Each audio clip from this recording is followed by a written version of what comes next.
everyone. Good evening. Good evening. There's a few empty seats that look to be still available. My name is Suzanne Nossel. I'm the Executive Director of Penn American Center, and I want to welcome you here tonight and to offer special thanks to our partners for this event, the ACLU and the Fordham Center on National Security. We're very pleased to be here at this beautiful venue at Fordham, so thank you.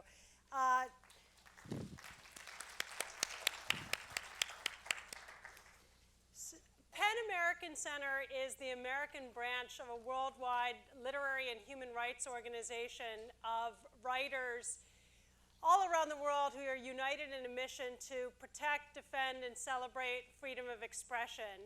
And I think you all have a copy of a story on a survey that we carried out this week of American writers, asking them how they are reacting to surveillance, and in particular, how surveillance and their increased knowledge of encroaching surveillance here in the United States is affecting their behavior. So this is a timely topic. We've all been reading in the headlines about Angela Merkel, the German chancellor, and Dilma Rousseff, the president of Brazil, learning that their cell phones have been wiretapped and that their private conversations have been intercepted by the National Security Agency, and how they've objected strenuously the difficult conversations that they've had personally with President Obama over this, the proposals that they've made for new treaties that would govern intelligence relationships and collection between the United States and their countries, Brazil's proposal now to require that all servers of internet companies be located in country if those companies are to operate in Brazil. So we are seeing very clearly how these new revelations of surveillance are affecting U.S. international relations and international standing.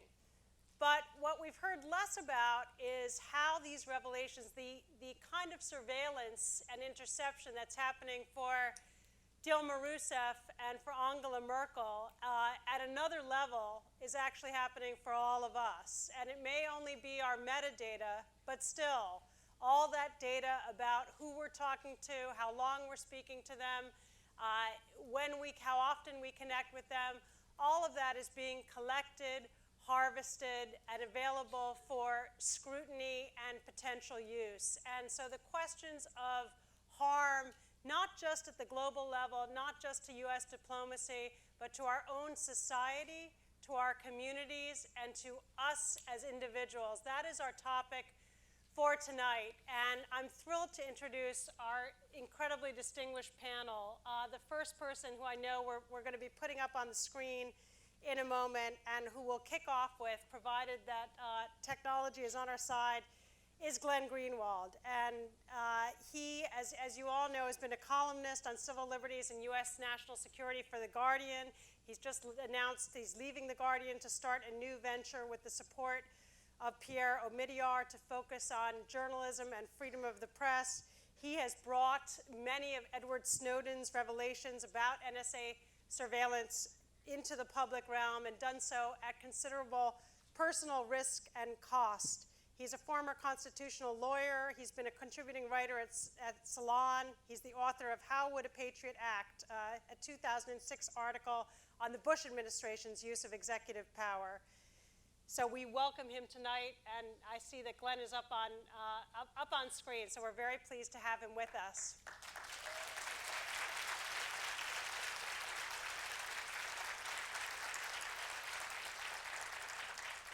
I'm going to quickly introduce our other distinguished panelists, and then I'm going to turn it over to you, Glenn, in a moment. We're also joined by James Bamford, who's one of this country's leading writers on intelligence and national security issues. He's going to provide us with a historical perspective. He's the author of a series of bestsellers, including The Shadow Factory, The Ultra-Secret NSA from 9/11 to the Eavesdropping on America, Body of Secrets, Anatomy of the Ultra-Secret NSA, from the Cold War to the Dawn of a New Century, and The Puzzle Palace, Inside the NSA, America's Most Secret Agency. Time magazine has called his book probably the best one-volume companion to the harrowing events in the war on terrorism. He's also written for many magazines, including the New York Review of Books, The Atlantic, Time, The Nation, Harper's, Wired, and many more. And he's the winner of a National Magazine Award for reporting on the war in Iraq. I also want to introduce Ariel Dorfman, who is an award-winning Chilean American writer and human rights activist, born in Argentina. He's been hailed as one of the most important Latin American novelists and social critics of our time. His books have been translated into more than 50 languages, and his plays include Death and the Maiden, which was filmed in 1994 by Roman Polanski, Purgatorio, and Speak Truth to Power. They've been performed in over 100 countries, and he's now a distinguished professor at Duke University. And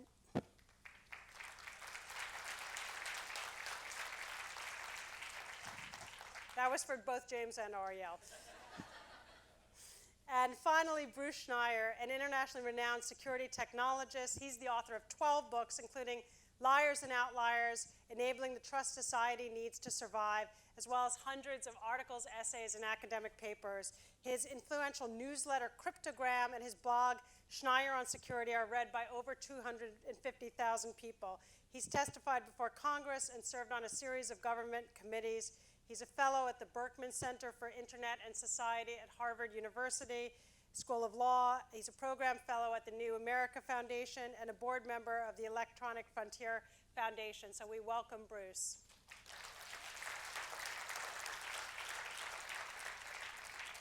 Okay, with that, I'm going to turn it over to Glenn Greenwald, and we'll hear from each of our panelists. I'll ask a few questions, and then I'm going to open it up for conversation with the audience. So, Glenn, welcome, and over to you.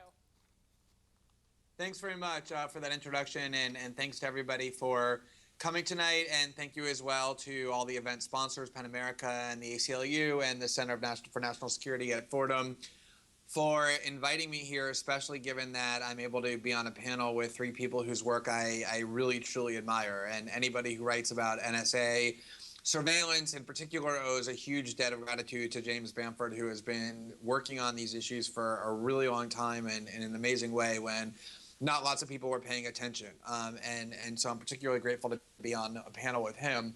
It's a little bit weird to appear at an event where we're talking about the menace of surveillance and to have to appear via, of all things, Skype. Which is the property of the Microsoft Corporation, one of the NSA's most dutiful and eager partners. Unfortunately, there just aren't a lot of other options, so I guess we'll have to make do. It's also a little bit odd to talk about the dangers of surveillance in Big Brother as I have to sit here and sort of hover menacingly, even a little creepily above you on video. Like a little Big Brother, in fact, but that too, there's really no other option. I would love to be there in person with you, and if we had a government that could be counted on to respect the First Amendment's freedom of the press guarantee, I would be, but we don't, and so I'm not. But I am glad to be with you, even by this very insecure means of communication. I want to spend a little bit of time just talking about the question of why a surveillance state is something that is truly disturbing and dangerous, and the reasons that we ought to care about it, regardless of our political ideology or what other particular political beliefs we may hold, why it is actually a threat to us personally. And the thing that you hear often, the sort of cliche from people who want to argue that we don't need to care very much, is the kind of very commonly heard, well, if I have nothing to hide, if I've done nothing wrong, then I have nothing to hide, and I don't really care if I'm being monitored.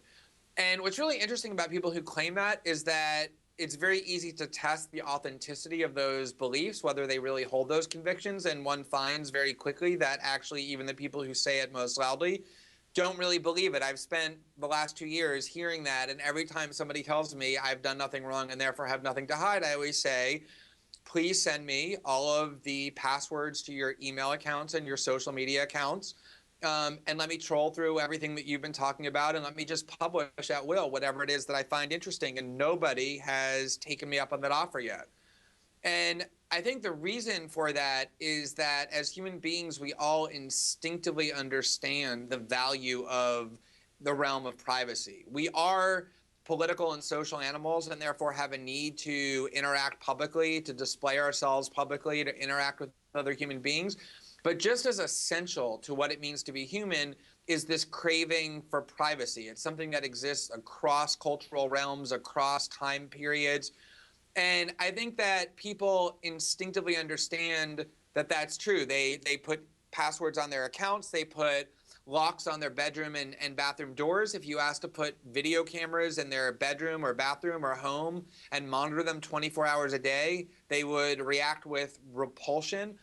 They would find the idea repellent, because the idea of somebody invading their privacy is something that just instinctively they understand to be disturbing. And so I think there's this glib notion that people have been trained to say, which is, I have nothing to hide because I'm doing nothing wrong. And yet you find when you kick the tires on that belief that really people don't really believe it. And I think it's worth just briefly talking about several of the reasons why surveillance is actually so menacing. We've had this series of revelations showing that we really do have this ubiquitous surveillance state being constructed. It is by far the largest and most pervasive system of suspicionless surveillance ever built in human history.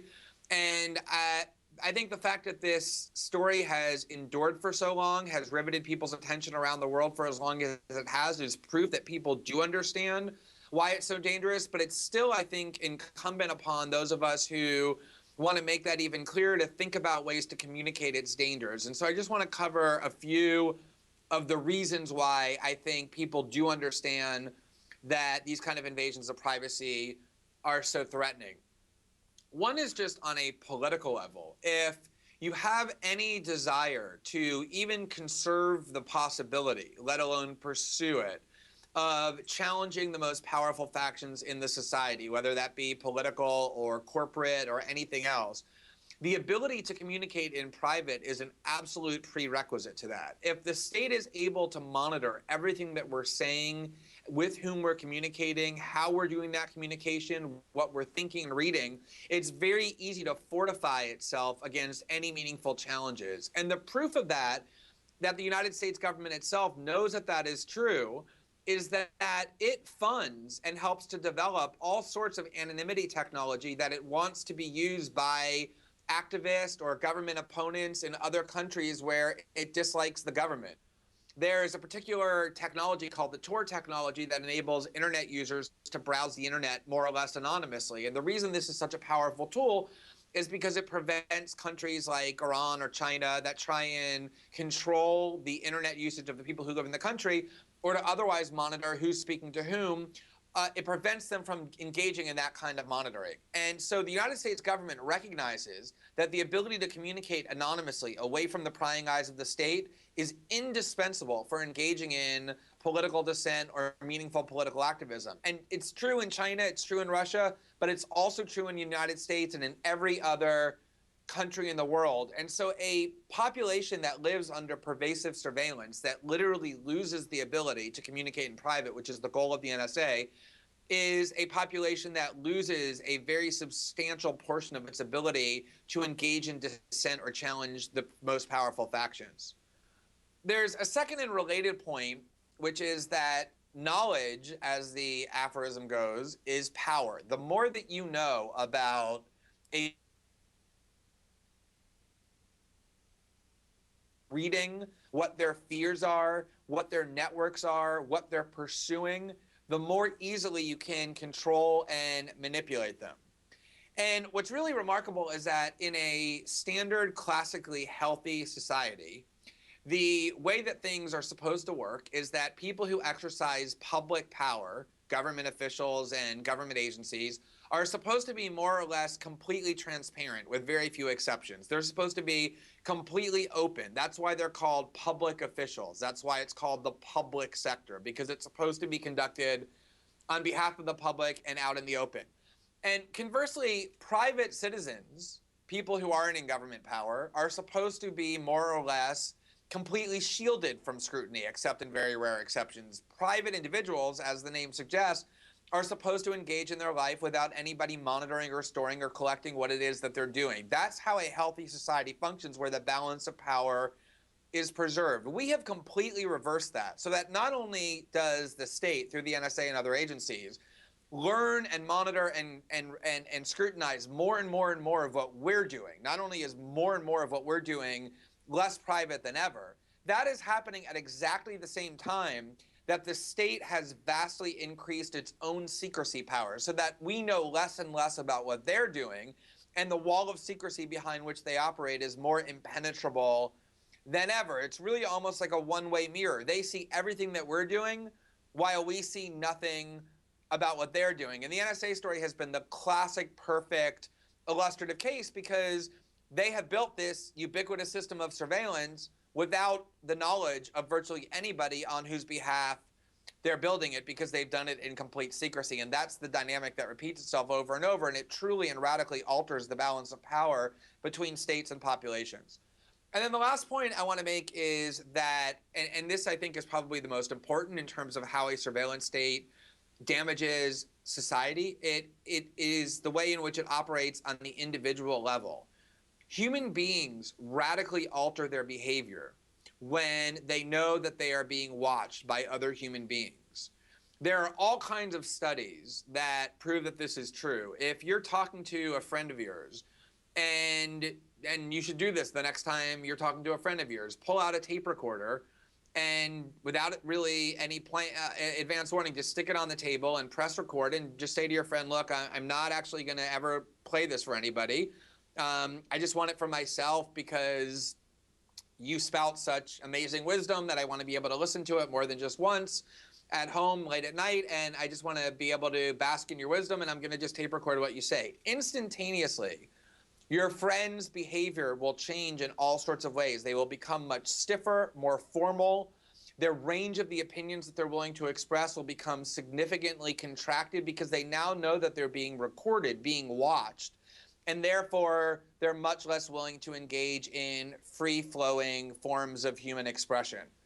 I actually had this experience personally when I got to Hong Kong and I met Edward Snowden for the first time. I was with Laura Poitras, who's a filmmaker, and part of why she went to Hong Kong was to film and document what it was that was happening, and in the reporting that I was doing. And when Snowden and I first met and we got back to his hotel room, it was very stiff and uncomfortable. We were all very tense. We didn't know one another.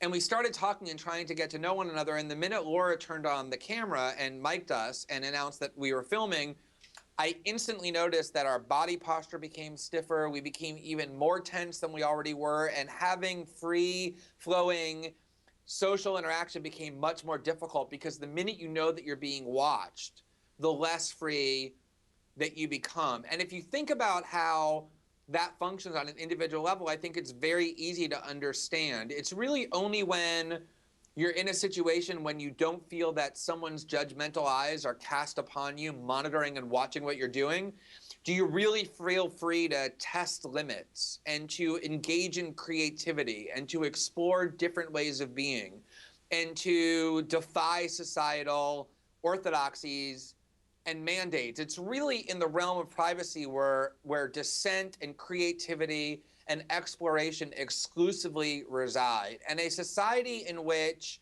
there is this ubiquitous surveillance really is a society which loses an essential part of what it means to be free. And that, I think, is what is so vital about the surveillance state, and why I think all individuals can understand why it's so threatening. So with that, I will turn it over to the rest of the panel, and thank you very much again.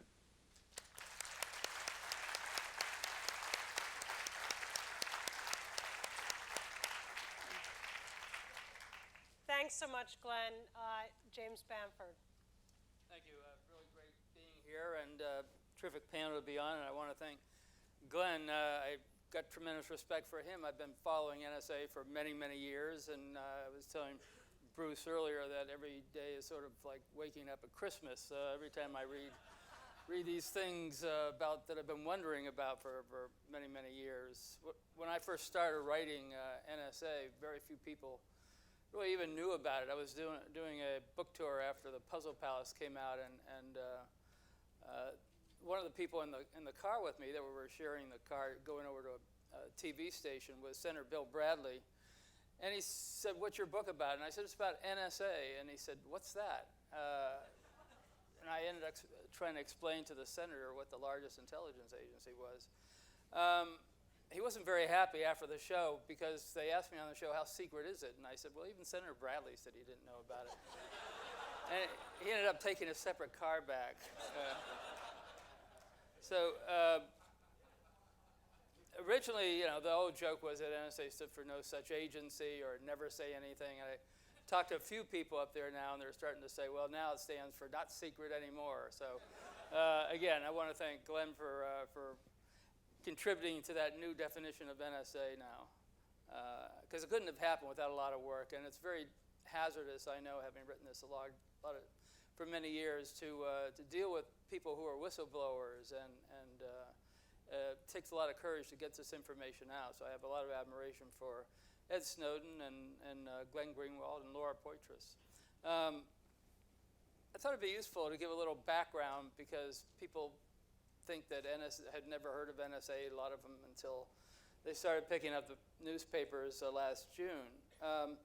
But just before I do that, I do want to mention a few things about, as Glenn was talking about, this whole area that people talk about, well, who cares? It's not, I'm not doing anything wrong. Why should I worry about NSA? Well, there's a lot of reasons. First of all, the NSA picks up all this information. A lot of this information is mistaken. People's names go into NSA's databases by mistake. You can see how many mistakes there are from the whole do not disturb lists that are put out. Duplicate names, misspelled names, people live at one address and they change addresses and so forth. The problems with this is that suppose you have a son or daughter who wants to go to Annapolis or West Point. Suppose you want a small business administration loan. Suppose you have some other kind of interaction with the federal government. A lot of times, these agencies check these lists. They aren't all do not fly lists. There's various levels below that. So you could fly different places, but you may be on one of these various stages of one of these lists. And with NSA picking up all this information and with all these people going into the watch lists, NSA's watch lists, there's a big danger that that son or daughter won't be going to Annapolis or West Point or wherever because your name happens to be on that secret list because you happen to live in a place where the person who lived there before had a subscription to some Middle Eastern newspaper that puts them on the list, or you happen to have a son or daughter who's doing a paper on North Korea, and they call up the North Korean embassy or the North Korean consulate in New York, or mission, whatever it is in New York. The point is, if there's all these accidental ways of landing up on one of these secret lists, and then in addition to not having those governmental privileges that you might normally get, you're going to have NSA considering you're a danger to the country and intercepting your communications. So this idea that, oh, I'm doing everything legal, I'm fine, so I shouldn't have to worry is really nonsense. To give you a little background, NSA actually got started not too far from here. 141 East 37th Street. That was where it all began in 1920, July 1st, 1920. It was then, at the time, it was called the Black Chamber. After World War I, we were breaking codes, intercepting information during World War I. It was all legal because there was censorship. After the war ended, there wasn't any more censorship, and they went back to the privacy laws. So the U.S. wanted to create a civilian organization that broke codes and intercepted communications. And they created this organization called the Black Chamber. It was run by the War Department and the State Department jointly. And it was run by a person by the name of Herbert O. Yardley. So it all started, I went by there a few weeks ago, just walking by and taking a look at it. Just a townhouse on the street there. I walked up the stairs and looked in, and there's a bunch of mailboxes. So a lot of people are living there, not having any idea that they're living in the original home of the NSA. But at the time, it was so small. The first floor was just a commercial code-making company. It was a front. And then the top floor was where Herbert Yardley and his wife lived. So all of what is now NSA was in 2 floors of a townhouse. And Yardley had the same problem they all have had since then, and that's how do I get the information? So he did the exact same thing that they've been doing ever since. He went to Western Union, the telegrams were sort of the internet of the day, and went to the president's office, knocked on the door, and he waved the flag saying, your patriotic duty is to give me all your telegrams, and they did. So he went to all the telegram companies, and they began giving him access, illegal access to all the telegrams. And that lasted until 1929 when Secretary of State Stimson came in. And Yardley was very afraid because this new Secretary of State coming in. So he was afraid that he was going to have a change, or he was going to afraid what was going to happen if he told him about this organization. So Yardley didn't even tell the Secretary of State that he's paying for a secret organization for the first few months. And when he did tell him, what Yardley expected did happen. The Secretary of State blew up and said, gentlemen, don't read each other's mail, and he immediately shut it down. And that lasted till pretty much another decade or so. And then during World War II, there was a big push on eavesdropping and code breaking. Ironically, the person who was Secretary of War was the same person, Secretary Stimson. And at this point, he wanted to intercept and read as much mail as he possibly could, since he was Secretary of War in World War II. But after World War II, again, he had the same problem. He had the problem of not getting all the privacy acts coming back into effect. And once again, the head of the NSA predecessor organization, NSA started in 1952, but this was sort of its predecessor. They did the same thing. They went around to all the telegraph companies, said it's your patriotic duty to give us all the telegrams. And so once again, this was now called Operation Shamrock. The telegrams, NSA began picking up all the telegrams from all the telegraph companies. And the way it would work would be at midnight, just after midnight every night, an NSA employee here in Manhattan, they actually had this phony company in Manhattan. It was labeled Television Tape Processing Company. And they would have an NSA guy go from there to the back door of Western Union and the other companies every night after midnight. And they would give them these huge tape journals, these tapes, magnetic tapes containing all the telegrams for everybody communicating in the United States or coming in, going out, or going through the United States, telegrams, millions of telegrams. And they would take that to the company, this phony company, and they would duplicate them. And then they take the originals back to the company before the morning shift arrived, because there's only one shift that was allowed to know that they were actually doing this. And then they, at this little company, they would take the duplicates and they would send them down to NSA every morning on a train. They were afraid to put them on a plane because if the plane crashed and people started picking up these big Western Union tape journals, they might wonder why all these telegrams are on this plane. So it would go to NSA, and they had this huge supercomputer there at the time. It was called Harvest, which was a very appropriate name for it because that's what it did. It harvested information from these telegrams. So if NSA was interested in James Bamford or anybody else, whatever their name was, or whatever information they wanted, a word, a phrase, an address, a name, they would put it into the Harvest computer. They'd run these big tapes through the computer with all the telegrams.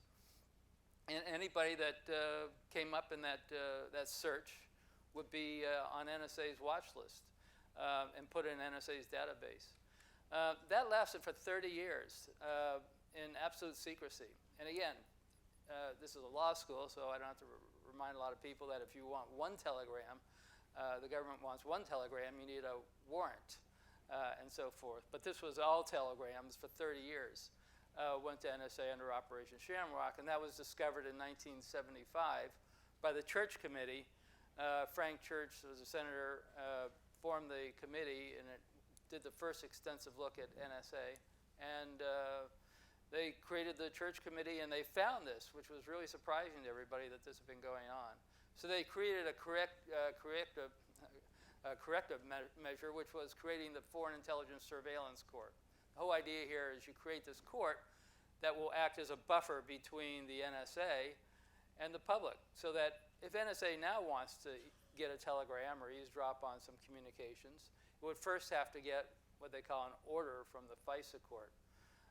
The only problem with the FISA court was it almost never turned NSA down for the next 30 years. One of the times, one of the things that always surprised these lawyers when I was talking to them, I'd give talks to the legal community, and some of them had heard about the Foreign Intelligence Surveillance Court, but they never heard of the Foreign Intelligence Court of Review. It's sort of the Maytag repairman of the judiciary. In other words, if the government loses at the FISA court, it has another bite at the apple. It can go to the FISA Court of Review, which in 30 years I think heard one case. So these are the guys with the cobwebs that are between their arms and the legs of their chairs. And now, if the government loses from that court, they still have a third bite of the apple. They can go directly to the Supreme Court for an in-camera ex parte hearing. So the odds of the government ever losing on one of these warrants are almost non-existent.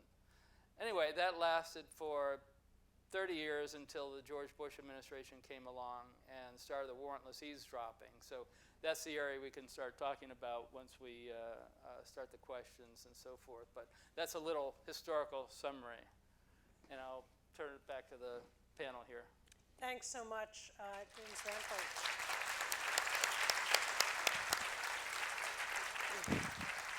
So none of this is as new as we may have thought.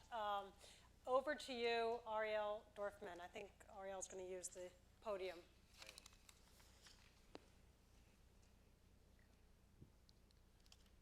So should I use this as well? I think it's just your mic on your Oh, okay, the mic, thank you. lapel. Yeah. So the question is, so what? And what's the harm, which was seen in the morning? And these questions would be greeted with derision and astonishment if asked in Chile, the country I come from. Derision and more than a tremor of recollected fear. The legacy of broken bodies and twisted minds, of the lingering aftermath, executions and torture, the long-term effects of censorship and persecution are more than sufficient evidence of the damage a surveillance state can inflict on its populace. For 17 years, from 1973 to 1990, we Chileans suffered a government that expended immense resources and manpower to implement a strategy of terror based on its ability to track down the communications and activities of its citizens and mercilessly punish the slightest hint of misbehavior or rebellious expression. A strategy used and abused in far too many unfortunate lands on this earth. In my own case, having lived clandestinely in Chile during the first months of the Pinochet dictatorship, I can bear witness to the dread of what it means to be hunted down, praying that those in power do not know your identity. Soon, however, I was ordered by the resistance to go into exile, and thus, with my wife Angelica and our small son, we spent the next 10 years abroad in the relative freedom of Europe and the United States, denouncing the repression in our land. All this changed when, in 1983, the dictatorship allowed me to return to Santiago. I found a country drastically changed from the one we had left 10 years earlier. People had learned to suspect everyone and anything. Friends who had been outgoing and clear-throated were now hushed and guarded, coding and encrypting each sentence with double and triple entendres. Though the opposition of General Augusto Pinochet's regime had grown, slowly and painfully reconquering the surface of the country, inching bravely into the public spaces and non-governmental institutions, even the most heroic opponents of the regime, those who risked conspicuousness and defied the authorities, even those protagonists of courage, acted with circumspection, avoiding openness, aware that the slightest slip of the tongue could bring a visit from the secret police. Upon that first return to Chile in 1983, it was not easy for me as a writer to adjust to this culture of shadows and subterfuge, this poisoning and derangement of everyday language. When I spoke, I was told that usted no habla en chileno, which is a strange phrase, that I wasn't speaking in Chilean, or as Chileans now did, meaning that Chile, the land of Neruda, had become for them synonymous of silence, meaning that my compatriots felt that I did not really recognize what they had been through, that my absence had turned me into an alien, foreign to the culture and the community. They were right. I was deliberately expressing myself in Chile as I had when I was abroad, trying to preserve the freedom and confidence of a voice assiduously cultivated in banishment. The dictatorship could watch me all it wanted. I had arranged for my own exposure to other eyes, international eyes, powerful eyes, as a way of safeguarding my words. On that 1983 return to Chile, a CBS News crew was following me around part of the time. The New York Times had commissioned an op-ed to be written from Santiago. Presumably protected by the aura of the US media, I believed myself to be untouchable. And I felt even safer after I had finished phoning in that opinion piece accusing Pinochet of the devastation, misery, and dismay plaguing the land. My incendiary words were no longer here, I mean, in repressive Santiago, but way over there in the glorious and sheltered New York Times copy center. But due to a glitch in the recording system, I was forced to dictate the op-ed all over again. Except that this time I felt completely vulnerable. I was sweating over each provocative statement, certain the Chilean Gestapo was taking note and would soon cut the phone line, intercept my op-ed, and come and arrest me and my family. During the 10 to 15 minutes it took me to reiterate my prolonged affront to Pinochet, I became aware, truly scathingly aware, what it meant to be submerged in an atmosphere of unrelenting oppression, exposed and naked. I understood in my flesh why people in my country were exquisitely, brutally careful with what they said and thought and breathed. My 10 years of exile and freedom under an inaccessible democratic flag were wiped away, made irrelevant. I became a Chileno once again. Somebody malignant and unstoppable was coming for me and my loved ones. They were coming and there was nowhere to hide. There was no one who could save us.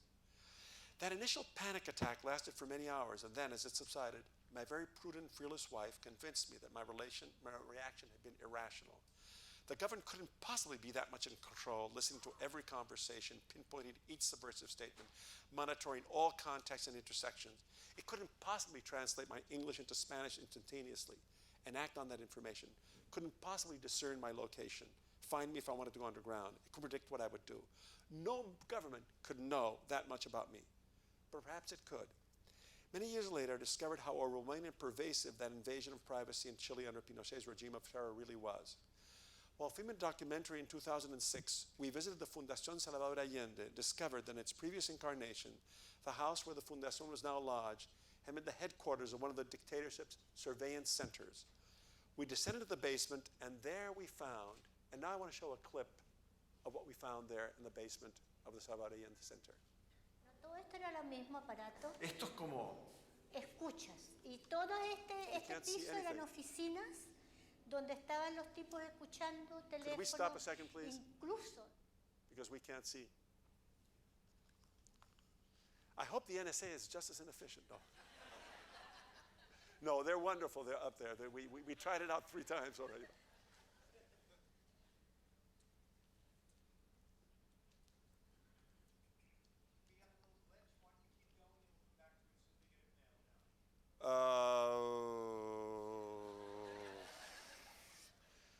You're not a writer, are you? I'm saying that simply because what I'm going to say next depends on what you've just seen, right? I mean, it's like I'm going to tell the end. I'm going to say, and here is the murderer. Okay, so no, but this is oh yeah, okay, here it is. Esto es como Escuchas. Y todo este piso eran oficinas donde estaban los tipos escuchando teléfonos, incluso teléfonos no solamente de Chile. Y ahí estaban todos los tipos, aquí escuchaban, mira, por aquí dice Falabella. Y vino Garzón, el juez Garzón, y nos contó que cada hilo son 300 de teléfono. Son 300 teléfonos. Es lo más horrible que he visto mucho tiempo, porque es como si hubieran torturado el material mismo. Es que espantoso, es terrible. They were listening to 300 people from each one of these, and all these colors, and they left it on purpose. They left it on purpose to say we can come back, we can do it again.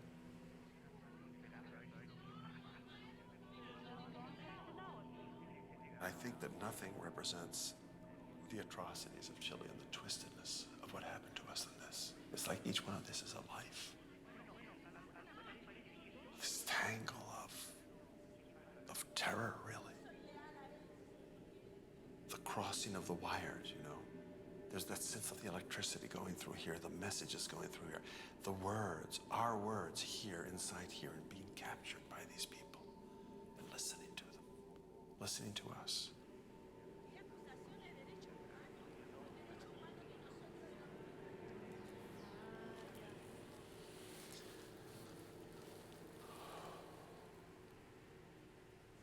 Through those wires were coming the sounds of Chile that was resisting into the ears of the executioners. So why did that tangle of wires fill me with such horror? Not only because of the reasons I said here, you know, my voice and words have been captured there, soiled by the eyes and ears of torturers and executioners, not only because the life of my friends and family, my beloved Angelica, had been dissected and measured and clicked and scratched to see if pain could be inflicted and secrets extracted. Not only because the plural voices of a whole country were squeezed and suffocated inside those cables, but also because that sculpture of foreboding brought into visibility what the government preferred to keep covert, preferred to deny. We all knew wires like those were buried somewhere, that we were being spied on. That was the point of terror, to let our imagination conjure up the supremacy of those in power. At the same time, in order to keep struggling against the dictatorship and not be paralyzed with dread, we had to dismiss that omnipotence, pretend that we could outwit the authorities, picture arenas, no matter how small a potential liberty, immune from surveillance.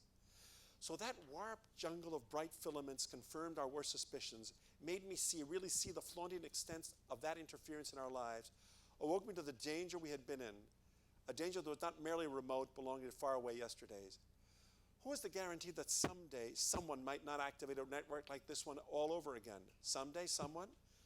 Why not right there in Democrata Santiago in 2006?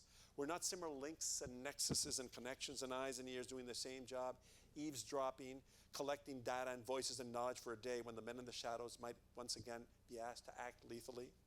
And why only in Santiago? What about America today, where compared to the data crunching clout of the NSA and other disintelligence agencies, Pinochet's multicolored wires would look puny and outdated?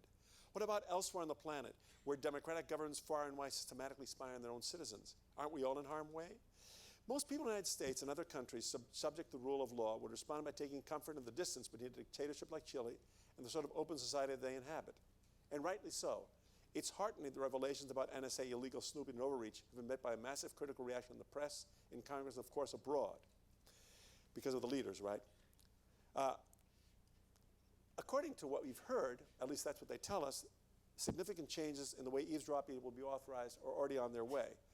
Of course, the US government will continue to spy, no matter what limited and cosmetic restrictions may henceforth be enacted. And of course, the process of criminalization of journalists who question or inform about these activities are bound to increase as leakers and whistleblowers inevitably proliferate. But again, ordinary citizens could derive some solace from the fact that they are not threatened with the arbitrary repression and onslaught that we suffered in Chile. Almost every time I bring up the cautionary example of my country, I tend to be harangued with something approaching flippancy. Hey, not to worry, what happened there can't happen here. A warning for those who bask in the glow of that self-congratulatory phrase. We also chanted those words at Camp App and here in the streets of Santiago and the hills of Valparaiso before the coup swept away our lives. We also labored in the delusion that our so stable democracy was exempt from the savagery of history and the depredations of an unbridled government. We also were targeted by a regime that defined dissidents as terrorists. We also watched how so many of our countrymen, fearful for their safety, looked away as human rights were violated, and today still bear the toxic burden of guilt for not having protested, for not having defended those unjustly accused and victimized. It can always happen here. It can happen anywhere. Look at the internment of the Japanese Americans during World War II. Look at McCarthyism, the Red Scare. Look at the subsequent decades of self-censorship that still persist. Or go back to the Espionage Act of 1917 and the 1918 Sedition Act. Or plumb the origins of the Republic and the Alien and Sedition Act of 1798. But why journey so far into the past? As the 2001 Patriot Act proves, only 66 members of the House and 1 member of the Senate voted against it. If people are frightened enough, manipulated enough, fear-mongered enough, they are more than willing to abrogate their own freedom, as so many did in Chile, in the name of personal and national security. And if there were to be another terrorist attack like the vile ones perpetrated on September 11, 2001, even more invasive surveillance would be eagerly authorized, even demanded. Though such legislation would not even be necessary, there is in place right now a state surveillance system that already can pry into every aspect of our lives and hound our fellow citizens into submission. What is most dismal about this situation, and most astounding to someone from a country where activists and intellectuals were able to survive because we were cunning enough to hide our secrets and thwart the spine, is that most of the records available about our lives in contemporary society does not come from a furtive government program, but is incessantly culled and mined from consensual activities, happily, voluntarily, loudly offered up to the blatant gods of commerce and the internet. The same people who fume about totalitarian meddling in their existence seem to be blissfully unaware that digital eyeballs are measuring and bundling and gouging their every action, every hit, every profile, every purchase, every trip, every medicine, every texting, every friending, every like, every smile, every frown. Lucky for us that in Pinochet's time we had no Facebook or Twitter, no Instagram or Tumblr or MapQuesting, no linked grid of consumer signals that would have been more efficient than any intelligence agency in tracking down our mysteries and passions and preferences. Lucky for us that we were not subjected to logarithms gone berserk, Googled or Amazoned or iPhoned into avertness. Lucky that our secret police could not use these instruments to predict with remarkable accuracy our whereabouts. Or perhaps we would have been smart enough or scared enough back then to withdraw from those social media networks and live in the basement of existence, removed from the everyday web of ordinary human events. Or would we? Would the majority of the people who resisted the dictatorship have been able to extract themselves from the daily desires and temptations of the attention and milli-celebrity society that is as prevalent in Chile today as it is in the United States and the rest of the planet? In The Circle, his recent best-selling novel, Dave Eggers paints a disquieting answer to this question. In the dystopian world of The Circle, where all human activity is under the constant and cheerful surveillance of an omniscient and godlike megacorporation, social media users gladly give up their liberty and privacy, invariably for the most benevolent of reasons. Arguing that such overweening power accumulated in such few hands would never be allowed in democratic societies misses the point. What is chilling about The Circle is how willingly the protagonist, May Holland, submits to the dictates requiring absolute and instantaneous transparency in all human affairs, how needy she is, how typical, how representative, how unaware she is of the perils embedded in her desire to belong, to believe, to succumb. She barely realizes the harm being done to her humanity. Is this the future? Possibly. Literature often helps us discern the hidden currents contained in the present, portending what may come to pass. Let me respond, with this I do end, to some of the apprehensions I have expressed here today with my own prophetic piece of literature. During one of my returns to dictatorial Chile, I wrote a fable for children entitled La Rebelión de los Conejos Mágicos, The Rabbits' Rebellion. In that story, the king of the wolves invades the land of the rabbits and immediately decrees that rabbits do not exist. He expunges them from books and forbids their name from being mentioned privately or publicly. In order to dispel persistent rumors that the bunnies are audaciously alive, he orders a series of photos to be taken by a monkey photographer, whose daughter happens to be a big fan of the rabbits. The photographer soon finds himself in trouble because each snapped photo ends up being infiltrated and overrun, timidly at first, and then more daringly by the recalcitrant rabbits.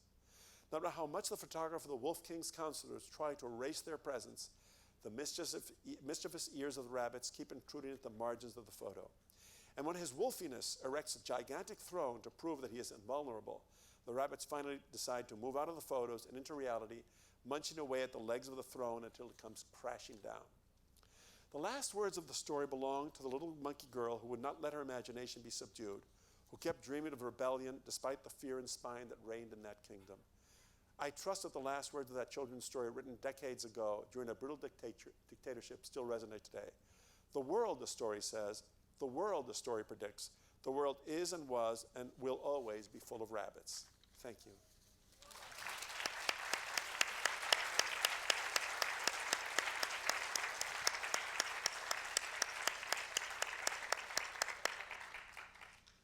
Bruce Schneier. Thanks. So my favorite part of the NSA documents are the code names. I like code names. There aren't enough code names in my life.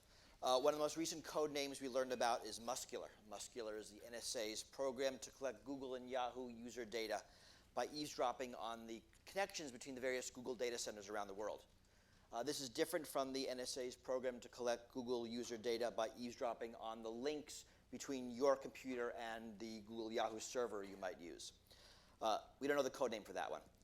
That's different from PRISM, which is the NSA code name for their program to collect Google user data by asking them to provide it directly. There's a lot of code names I can talk about. I'll give you my favorite, Fox Acid. I bet it's cool to work on Fox Acid. And my vote for stupidest code name, which is egotistical giraffe. I'm not making that one up. The point of all of this and all these programs, and the thing that one fact you should take away is that the NSA has turned the internet into a giant surveillance platform. And it is one that is robust. It is robust politically, it is robust legally, and it is robust technically. And I just described 3 ways the NSA has at the same data, using 3 different technical means and 3 different legal authorities. Right? The robustness is surprising. And I think it's worth stepping back and looking at how we got here. I mean, fundamentally, data is a byproduct of the information society. Right? Everything we do on a computer produces a data record. Right? And increasingly, we do everything on computers. Right? Data is a byproduct of our socialization.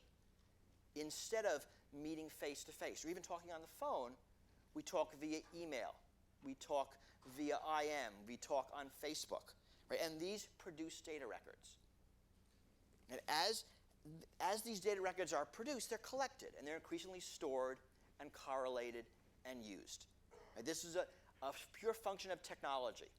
As data storage drops to free, as data processing drops to free, it is easier to save everything than it is to figure out what to save. And those of you who have been using email for a decade know this. You remember the point in your life when you stopped sorting your email and just saved everything, right? Because search became cheaper than sort. Right? And that's where we are today. We are all leaving digital footprints throughout our lives. Right? And current computing exacerbates this. Right? Cloud computing means our data is controlled by some other company. And the increasing mobile devices we use means our endpoints are increasingly controlled by some other company. Right? This is not a question of malice on anybody's part. This is the way computers work. And what we end up is what I call a public-private surveillance partnership. There's a fundamental alliance here of government and corporate interests. And NSA surveillance largely piggybacks on corporate capabilities. And there are a lot of ways it does this, right? Through cooperation, right? What Jim talked about, going to the cable companies and asking, hey, can you give me a copy of everything? Through bribery. We saw a report last week that the CIA pays AT&T $10 million for some set of data. Through threats and through actual compulsion. Right? Surveillance is the business model of the internet. Right? We fundamentally build systems that spy on people in exchange for services. And the spying is surprisingly intimate. Right? Google has the most intimate portrait of what we think about than any of our closest friends.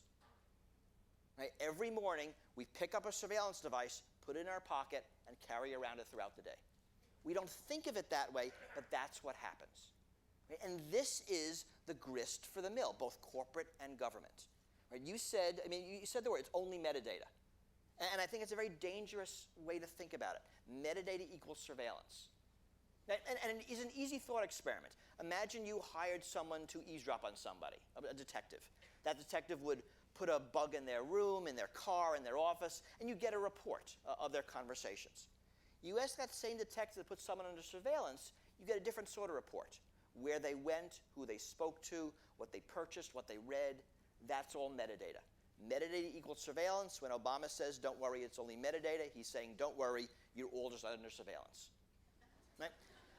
And what's important is that this is not just about the NSA. Right? I mean, it's about the CIA, it's about the FBI too, but it's about what any large, well-funded nation-state adversary will do. The Snowden documents have given us this extraordinary window into the NSA's activities, but they are just one of many nation-state actors. Right? I mean, the U.S. has a very privileged position on the internet. We get an extraordinary amount of internet traffic, an extraordinary percentage of large internet companies are in the United States, but we do know that, for example, that China does much of these same things. Right? And technology democratizes. Today's secret NSA programs become tomorrow's PhD theses, becomes the next day's high school science fair projects. Right? The things we see governments do today, criminals do tomorrow. So you could think of this window as less what the NSA is doing and more a preview of what the criminals will do next month, next year. And this is the fundamental harm that I think about, right? The harm of creating such an insecure internet. Right? Because our choice here isn't should the NSA spy or not. Our choice is an internet that is vulnerable to all attackers or an internet that is secure for all users. Right? That's our choice. Right? What we have done is we have made surveillance too cheap. We've made it too easy to collect information on everybody. And we have to make it expensive again. Now, there's some good news, bad news in what Edward Snowden is telling us. The good news is that encryption works. Right? That encryption is a valuable tool for protecting privacy. And this is the lesson of the NSA's attempts to break Tor, the anonymity tool that Glenn mentioned. Right? The NSA can't break Tor, and it annoys them. Right? This is the lesson of the NSA's program to collect contact lists from the backbone. If you looked at the data, they got about 10 times as much data from Yahoo than from Google, which would seem odd because Google has about 10 times the customers, and the reason is that Google routinely uses encryption and Yahoo does not. Right? This is the lesson of muscular. There was a great handwritten diagram where the NSA engineers highlighted the point where there's no longer any encryption. Right? So encryption does work. There are holes in this. We do know the NSA has advances in encryption. We know it theoretically. They hire about the top 10% of mathematicians every year. I mean, they're doing something with those people. And there was a sentence in what's known as the Black Budget.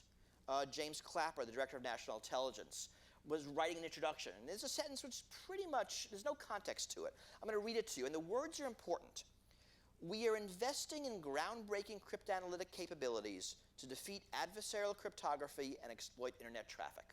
Now, if you listen to those words, it doesn't sound like we hired a bunch of smart math guys and hoping they get lucky. I mean, it sounds like we got some math and we're solving engineering problems. Right? We're building the big data center in Utah. We're building the massive parallel computer in Fort Meade. We're doing some big engineering. So we know there's something. But we do know that most of the way the NSA breaks cryptography is by getting around it, right? Exploiting bad implementations, weak keys, deliberately inserting vulnerabilities into the products we use, and doing what they call exfiltrating keys. That means stealing them. There's a group called TAO, Targeted Access Operations. That's the NSA black bag team. The solutions here, I think, are very varied. And I think it's necessary because there's a very complex problem here. I think we're already seeing some internal self-corrections inside the NSA. Right? Amazing as it might seem, the NSA had no contingency plans for having all their secrets leaked to the press. They had none. I mean, it took General Alexander 2 months to get a coherent response to this. Right? And the cost-benefit analysis has changed. I mean, it used to be you can do these programs because they would remain secret. And if you believe, and I think this is true, that all this stuff becomes public in 3 to 5 years, the fundamental nature of secrecy has changed, you make different decisions. I mean, the Snowden documents revealed the NSA spied on the Taliban in North Korea. No one would care. Right? It's that we spied on Belgium. Or even worse, that the UK spied on Belgium. It was like Connecticut spying on Nebraska. Right? Right? That's what we object to. And corporations have a new equation, a new cost-benefit. Right? It used to be you could be Western Union, you give NSA all your telegrams, and no one would ever know. I mean, now there is an enormous PR cost in cooperating. The cloud companies are complaining about it. The telcos are complaining about it. The software companies, the hardware companies. Buy American doesn't sell well abroad anymore because it means give a copy to the NSA. And there's enormous PR value in fighting. Microsoft, Google, Yahoo, Apple, all these companies are fighting in court, and we cheer them. I mean, I think more the computer companies and less the telcos. Telcos have this history of cooperating over decades. But I think they, too, are going to start fighting. I think we're seeing self-corrections inside government. I mean, the political blowback from this in Europe is extraordinary. I mean, a lot of it's theater. I mean, I think the countries knew about this in secret and would talk in secret. But once the press forces this into the public eye, you have to respond publicly. And Angela Merkel has to be upset even if she knew it in secret. And she might even have to pass a law, right? They might have to do something. That the public nature of this changes the cost-benefit analysis. Right? There are limitations of intelligence being discussed. I mean, it seems clear that a lot of this is voyeurism and not really useful. There are technical countermeasures being talked about in the technical communities, mostly around things like encryption, which I talked about, target dispersal. I mean, we were much more secure when our email was among 10,000 ISPs than when it was among 10. Right? Anonymity tools, Tor was mentioned, assurance, ways of thinking your software does what it's supposed to do and not anything more. I mean, the goal here, is to leverage the economics, the physics, and the math. Right? The NSA might have the biggest budget of anybody, but they are not made of magic. Right? We want to reduce this bulk collection and force the targeted collection, because that's the job we want the NSA to do. Largely, this is very much a political problem, and we know the solutions, right? Transparency, oversight, accountability. We know how this works. Problem, of course, is that reining in the NSA only affects the US. There are no bills being discussed that will affect non-US persons. We basically throw them under the bus. We, of course, won't affect the actions of any other country. And you haven't heard this argument yet, but you will. If you rein in the NSA, China will win. Right? Fundamentally, that is an arms race argument. Right? It's a zero-sum game, us or them. Right? That's the wrong argument. We have to get people to understand that a secure internet is in everyone's best interest. That an internet where nobody can eavesdrop is better for all of us than an internet where everyone can eavesdrop.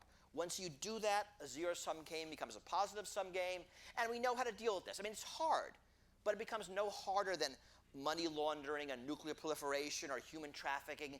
All those conventionally very hard problems where at least we basically know where we have to go. Right? A secure internet is in everyone's interest. I believe we'll eventually win this protecting is more important than eavesdropping debate. It'll take a generation or so, but we do have to solve this. Right? For the US government, other governments, cyber criminals, rogue actors. Security is important because there's a lot of bad actors out there.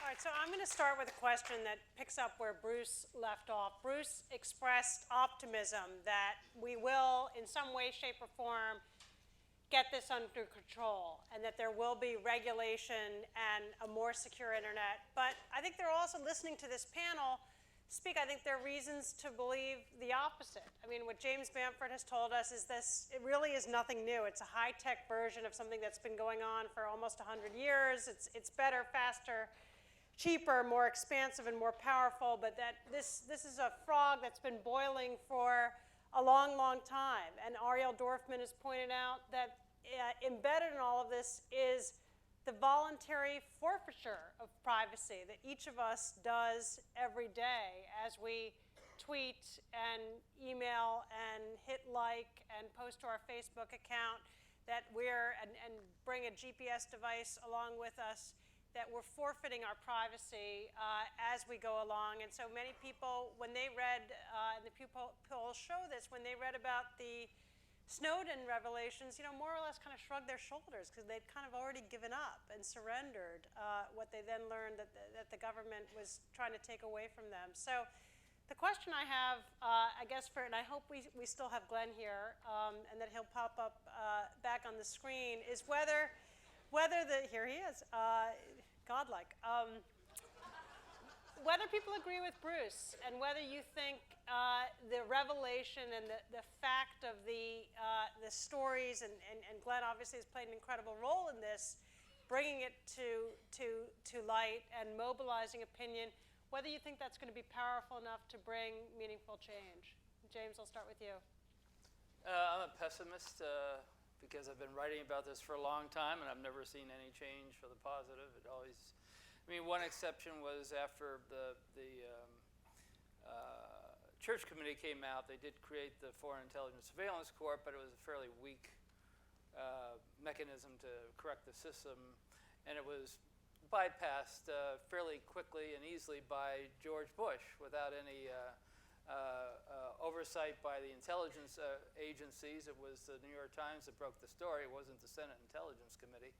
And it wasn't the Foreign Intelligence Surveillance Court. They were kept in the dark just like everybody else. So, since July 1st, 1920, when Herbert Yardley moved into that townhouse in Manhattan here, every time the government has gone to a telecom company, the telecom company has willingly given that stuff back.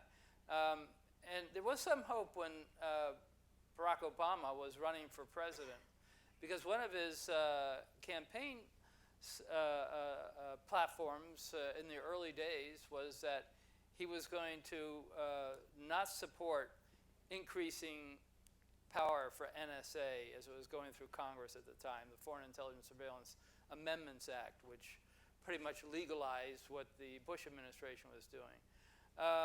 And he was also going to vote against, he was going to vote, against giving immunity to the telecom companies. Well, that went by the boards, and he not only voted for giving immunity to the telecom companies, he voted for increasing the power of the NSA, and as we could see from all the documents that have come out from Snowden and that Glenn has worked on so hard for so long, gone way beyond with the Bush administration. I mean, Obama went beyond the Bush administration on with the drone war. He went beyond with the war in Afghanistan, tripling the number of troops. So why is there any expectation that he's going to, become a liberal civil liberties person on intelligence? So I just don't see a lot of.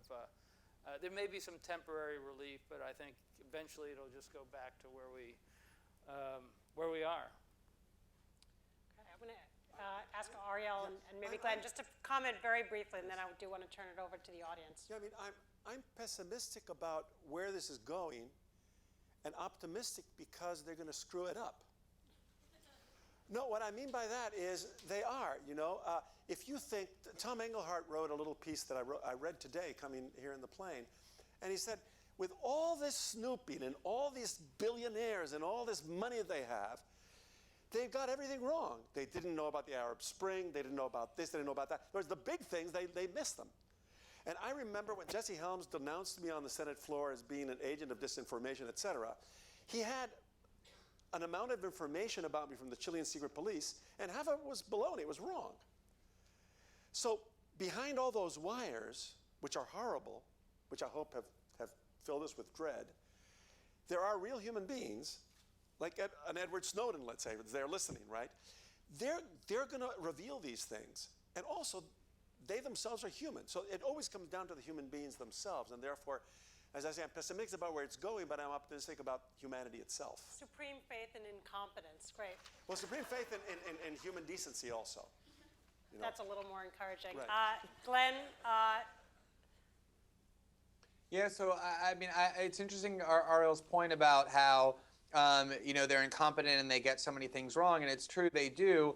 But that all begs the question of what is their real motive. If their real motive is to stop terrorist attacks or to find out what menacing people are doing in the world, then they don't have a very good record. But if their motive is to build a system that keeps people in fear because they know they're being surveilled, if it's to gain economic advantage for American industry, as a lot of these stories suggest is at least part of the motive, if it's to simply know what other countries are doing so they have greater competitive advantage, I think you can make the case that they've been tactically successful. But as to the point about optimism or pessimism, I take James' point that if you look at historically, there's reason for pessimism. But I ultimately agree with Bruce, and I think there's two critical differences in what this story has brought about. Number one is, in the past, domestic means of communication were always domestic. Even 10 years ago, when the New York Times broke the story of the Bush warrantless eavesdropping program, that involved Verizon, Sprint, AT&T, companies that only Americans use. This story has become global because we're talking about Facebook, Skype, Microsoft. YouTube, the companies that people around the world use to communicate. And so what Bruce said is exactly right, that by making this all transparent, even if people sort of knew before, it's dramatically increased the cost. The U.S. has much greater diplomatic costs, political costs, economic costs as people turn away from American companies, no longer trusting them, and ultimately a significant cost in how people view the United States much differently after these revelations than before. And I think that's the key. Not that Barack Obama is going to wake up tomorrow and turn a new leaf into this liberal civil libertarian, but instead that the United States government, just being a rational self-actor, will know that it has to rein in some of these abuses because the costs are far too great now compared to the benefits. Well, it's interesting to hear that the person who's not able to be with us here in person for fear of what the U.S. government might do to a journalist for what some might think is the crime of simply exposing information of incredible importance, nonetheless has faith that in the end, the government will come around and do the right thing. I want to open this up to the audience. I know we have a couple of people with mics, so I'm going to ask you to just raise your hand high and wait for a minute for somebody with a mic to come over, and we're going to start right here in the front row with the pink shirt. Thanks very much. My name is John, and I want to thank all the speakers for the great work that they've done. I think the faith in Obama is severely misplaced. He's prosecuted more whistleblowers under the Espionage Act than all other U.S. presidents combined. So I'm pessimistic like Mr. Bamford, but I hope I'm wrong. And I just read tonight that the government request for data from Google about users has increased 3 times in the last 3 years. So I'm pessimistic, but I'd love to hear any news differently, and particularly from Bruce. I'd love to hear, and I think other people here would as well, how we can become anonymous from spying, such as the use of Tor and any other methods that you would recommend. I mean, I guess the easiest way to become anonymous is to throw away your computer and cell phone. Unfortunately, that's basically the level of advice that works best, and it's kind of crap, and I know that. Unfortunately, we're stuck here. You know, the things we do on the net involve so many intermediaries that, yes, and I've written articles where I've given technical advice and running Tor and doing this. They're on the fringes. Most people will not be able to do them. Even for me, they're annoying, and I don't like doing them. We're stuck. We're stuck because we're using these systems that are intermediaries in every one of our interactions, and they are vulnerable to eavesdropping. And that's the way it is. So while there are tech answers, tech is not the answer. Tech can support the answer. The answer is fundamentally political. I mean, the best thing we can do right now is agitate for change. I mean, I'm optimistic, but not short-term optimistic. I mean, right now, I don't think we're going to win the "stop doing this" debate. I think the debate we want to win now is the "tell us what you're doing" debate. I mean, and the transparency will eventually lead to change, right? Because the bulk surveillance simply isn't as effective, and it is much more costly, politically and socially. So if we can shine a light on those, we can raise those costs. And so that's my mechanism. But near term, to protect yourself, don't carry your cell phone. We're all going to go back to the carrier pigeon. Over here in the second row. And I'm going to ask you to keep your comment or your question short, and I'm going to ask our panelists to keep our answers short so we can get to, I know there are a lot of hands, and I want to get to as many of you as we can. For the most part, I have the impression from what you've all been saying that as horrific as the government's actions have been in the snooping area, that they have not necessarily been violating the law. Correct me if I'm wrong. Answer cloudy, ask again later. Okay. Now, I would raise this question regarding one aspect of this, and that is that from my own personal experience, the government may be violating the Freedom of Information Act. Some years ago, the FBI initiated a small file on me. I was a high school social studies teacher, so you can understand the national security need. And sometime later, I sent for the file, and it was embarrassingly short. but mostly classified. And then some years later, I pursued it, and I was turned down because apparently it was serious classified information. But then suddenly this year, with no explanation, I got the classified information, and you'll be quite interested in this, Ms. Nossel. In the classified information was a statement that Amnesty International was not affiliated with any particular government, and also that I was not a fit candidate to be an informant. That's the information that they were keeping from me, and I just wonder, how closely are they following the law in this regard to keep all this trivial information secret? Or does it just reaffirm Ariel Dorfman's faith and incompetence? You want to comment, or should we go to next question over here in the black? Thanks for your comment.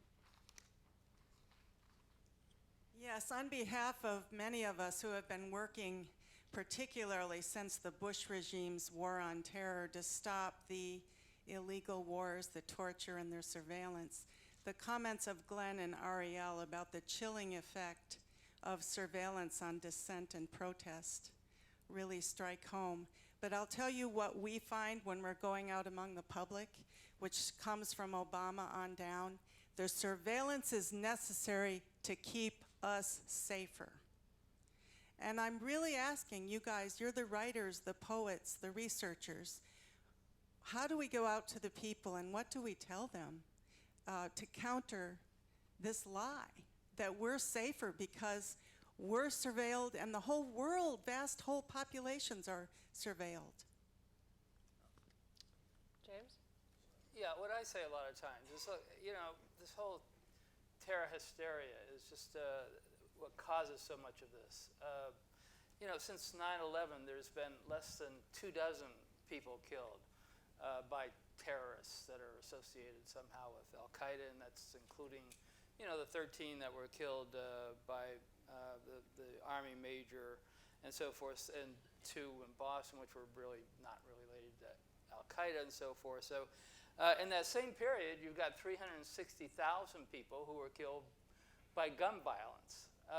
Yet we're in a country where you can't it's illegal to take a bottle of shampoo onto an airplane, but you can go and buy as many assault weapons as you want.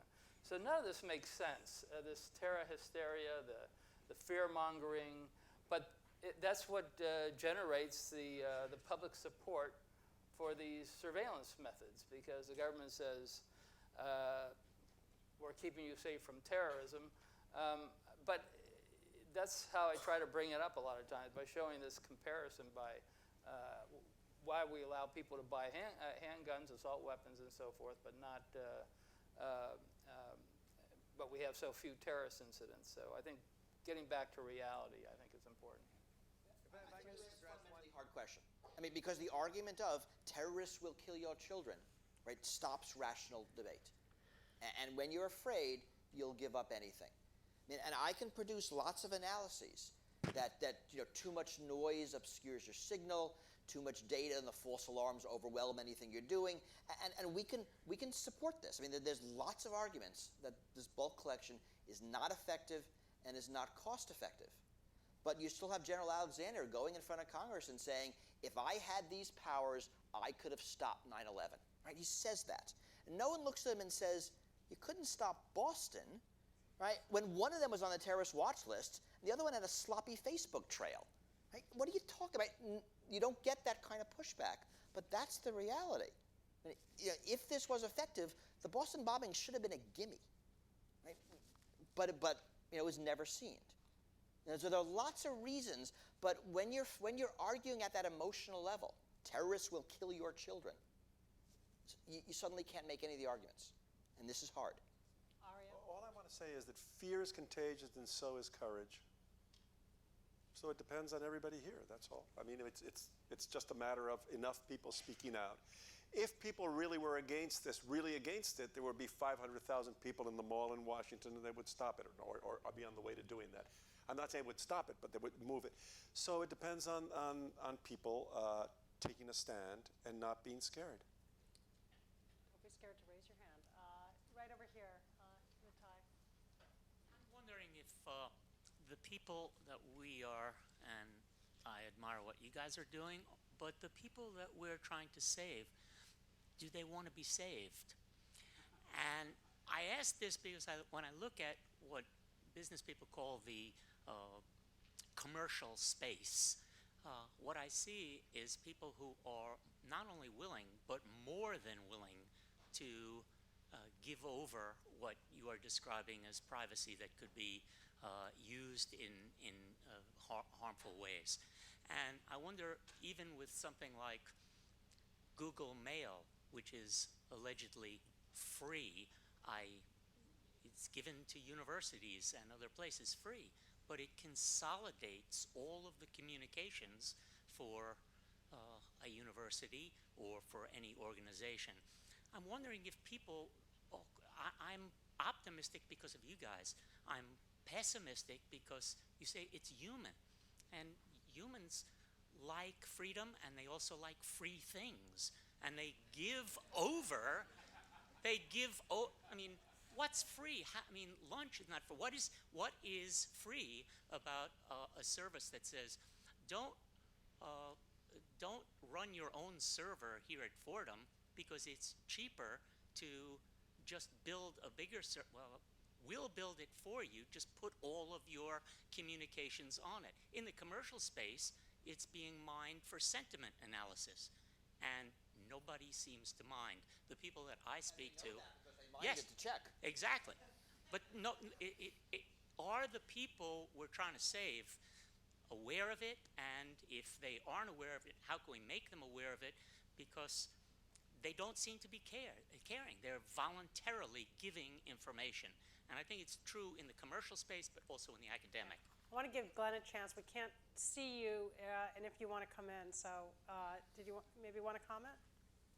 Sure. I think it's a mistake to make assumptions about widespread populations of the kind that I think was just suggested, in the sense that people don't seem to really value these political rights because they're not out in the street marching, or they're using complex email services, which if they researched it enough, they would discover somehow invades their privacy. I think that we are now 6 months after the first stories that we reported on the NSA, and across the world, this continues to be one of the biggest political and media stories in the world. It has resonated in all sorts of ways in numerous countries around the world. It's not the kind of thing that brings people out into the street the way that an economic collapse that prevents people from feeding their children that night will do. It may not be that visceral of a response, and yet if you look at polling data, it shows that there have been radical shifts in how Americans conceive of these issues. They now fear threats to their civil liberties from their government more than they feared the threat of terrorism. A remarkable turnaround, the first time anything like that has happened since the poll began in the immediate aftermath of 9/11. You see broad coalitions in Congress that never come together on anything, coming together to try and impose meaningful curbs. You see allied governments of the United States and others who never defy U.S. dictates radically changing their behavior.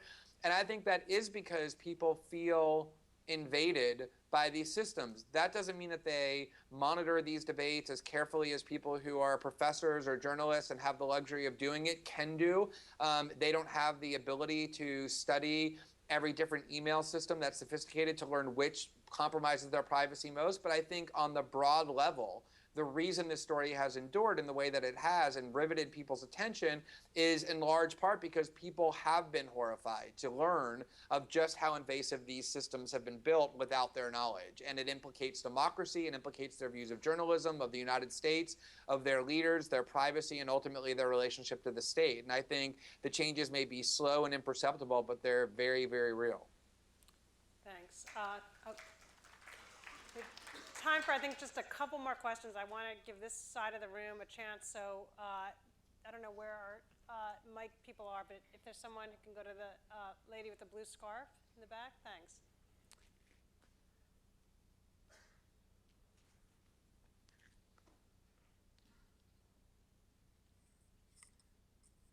Wow, many thanks for an incredible evening. This question is for Glenn Greenwald. Suppose somebody decides to manufacture data, and all of a sudden, how do you counter that?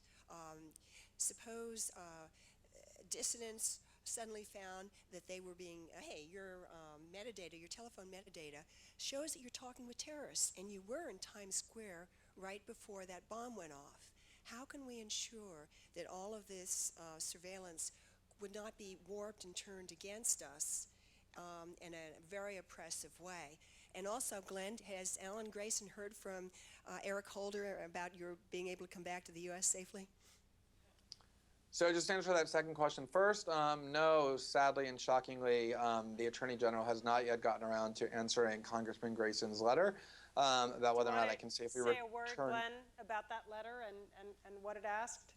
Sure. Congressman Grayson and several other members of Congress had formed a committee to investigate the NSA stories and invited me to testify back in early August, and I said I would appear only the way that I'm appearing now, which is by video, and said the same thing when they tried to reconvene it in September because of concerns that numerous people in the public discourse have expressed or advocated that myself, Laura Poitras, other journalists who have worked directly on this story closely with Edward Snowden should be viewed as criminals, be arrested and prosecuted.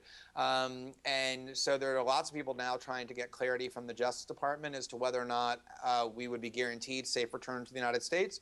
And the Justice Department has refused in every venue, private and public, to give any indication at all one way or the other.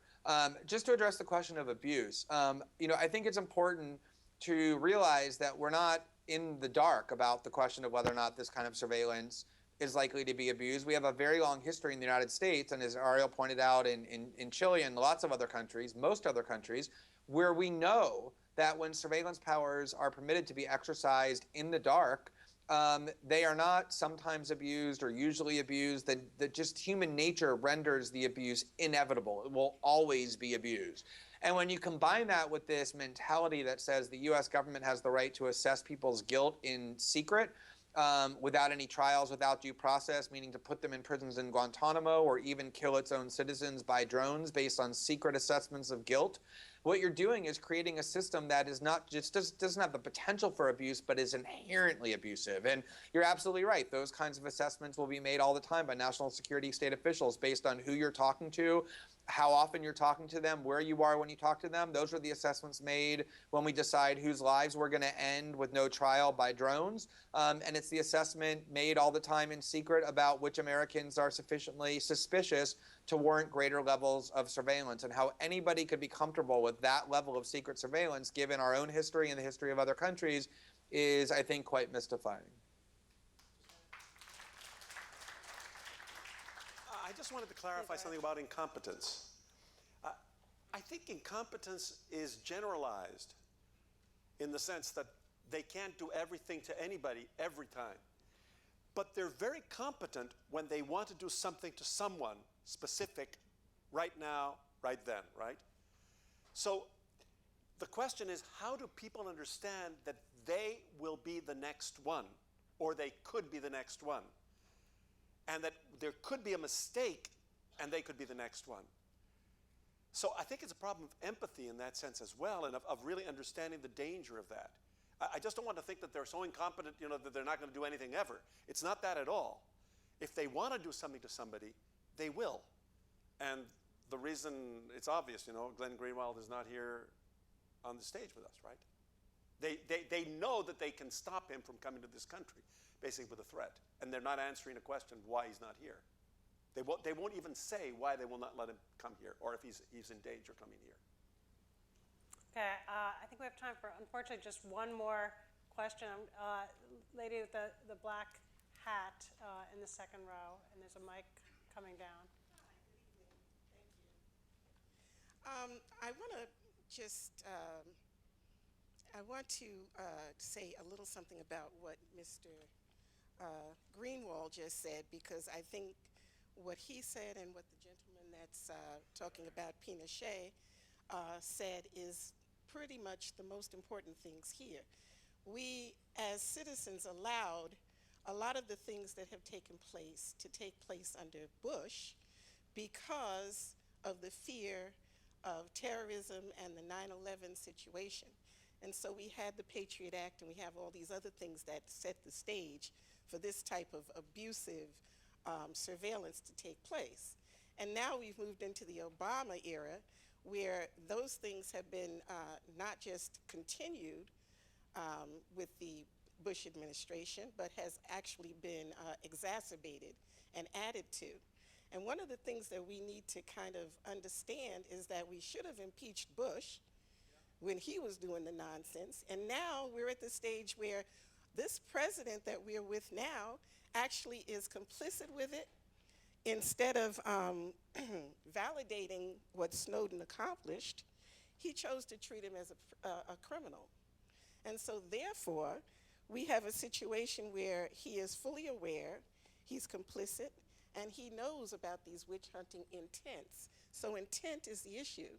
And I think it's time that we seriously look at the impeachment of Obama, just like we should have looked at the impeachment of George Bush. Thank you. Well, provocative end note, I want to give the panelists an opportunity. Opportunity for the last word. What do each of you think about whether there are grounds to do as our participant and questioner has suggested? Well, I've never looked into that issue, but I have argued, as I said here tonight, that what Bush did, Obama has put on steroids, both in terms of the drone war, where he's even blowing up Americans, and tripling the number of forces in Afghanistan when he could have probably ended it in the first 6 months and continued it for 2 terms. And on the intelligence aspects, just again putting the NSA on steroids. When the impression by the people who voted for him, I think, was largely that he would be reining in these things. At least that was his argument during the campaign. I'm not an expert on impeachment, but I am severely disappointed. And one other just point on the optimism, pessimism.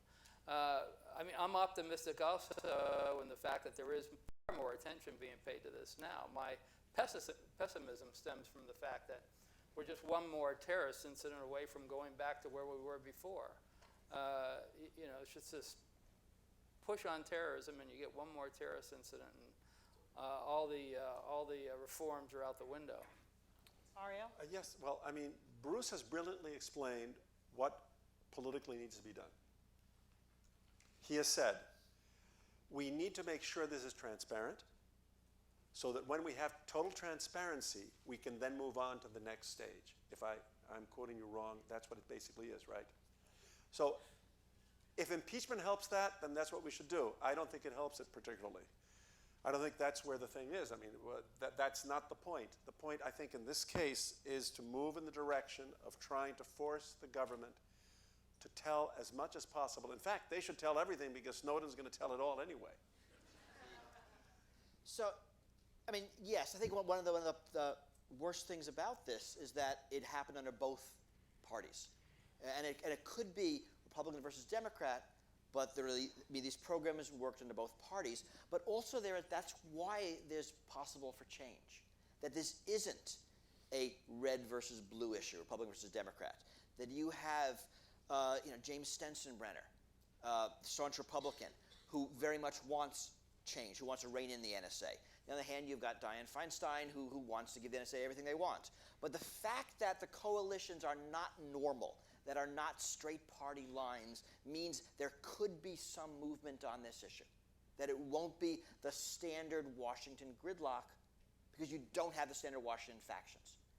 You have Cato marching with the ACLU. You've got very weird, right? But you do have these weird coalitions, and that's a positive. That's a good thing. Sorry, I'm gonna give. Okay, thank you for your comments. I'm going to give Glenn Greenwald, who's been so patiently with us late at night, the last word. So I, of course, agree with the premise of the questioner that the Obama administration has been most notable for extending the very policies of President Bush that President Obama so vehemently railed against when trying to get into that office, and not just extending them, but worsening them. On the question of legal sanctions like impeachment and the like, we watched pervasive illegality in the Bush administration go completely unpunished, in large part because this successor administration embraced this idea that, at least for the most powerful among us, we should only look forward and not backwards, and therefore prosecution was not appropriate. But if you look at what happened in the NSA case, to me, the most amazing part of this entire episode is that one of the things that these early stories revealed is that the top national security officials in President Obama's administration, James Clapper, the Director of National Intelligence, General Keith Alexander, the head of the NSA, systematically deceived the FISA court, as they said in 2011, and then lied outright to the face of the Congress in 2012 when James Clapper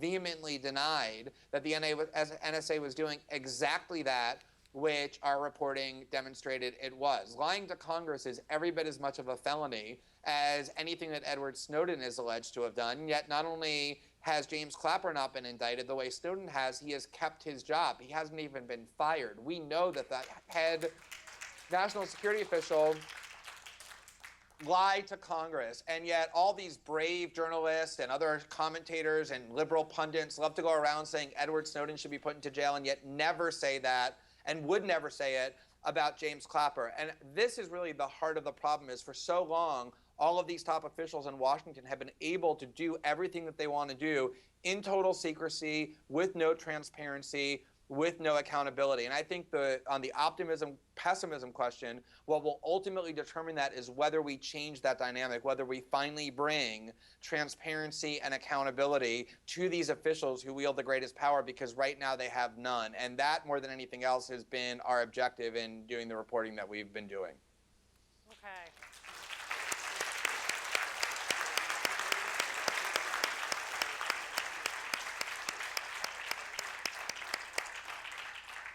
Well, I want to just close with a thank you to this fantastic panel of courageous and passionate people. And I think if we're going to see any change, it's going to be because of the leadership of the people in this room and others like them. And I want to give a particular thanks to Glenn Greenwald for his courage and what he's doing and in being with us tonight. So thanks so much to all of you. Thanks.